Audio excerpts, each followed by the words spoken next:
மத நல்லிணக்கம் பத்தி சொல்லியிருக்காங்க. மத நல்லிணக்கம் பத்தி சொல்லியிருக்காங்க. படத்துல புதுசா என்ன சொல்றீங்க? புதுசா என்னவா? ஏங்க அதுவே தமிழ் சினிமா புதுசா நான் எந்த படத்துல சொல்லியிருக்காங்க மத நல்லிணக்கம்?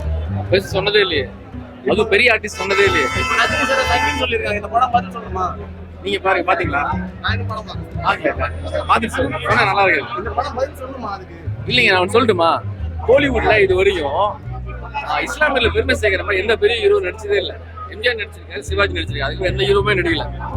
இந்த கேரக்டர் பண்றது கட்ஸ்மேன். ரஜினி சார் லாஸ்ட் கிளைமேக்ஸ்ல வசனம் சொல்றாரு, செம்மையா இருக்கு. ரஜினி சார் சங்கின்றதுனால இந்த கேரக்டர் எடுத்து நீங்க பண்ணீங்க. ஏன் திருப்பி அதே சொல்றீங்க? அவர் அதனால அந்த கேரக்டர் எடுத்து பண்ணிருக்காங்க. எந்த எந்த எது சொன்னீங்க? எந்த சேனல் நீங்க? நாங்க கோல்டன் சான்ஸ் கேள்வி கேட்கும்போது சென்சிபிளா கேளுங்க. உங்களுக்கு எதாவது டாபிக் போடணும் மேல சங்கின்னு சொல்லி அதுக்காக இந்த படத்தை வச்சிருக்காங்க. நீங்களே 4 தடவை சொல்றீங்க. அப்படி கேட்காதீங்க. கேட்கும்போது கொஞ்சம் சென்சிபிளா கேளுங்க. உங்களுக்காக தான் படம் எடுத்திருக்காங்க.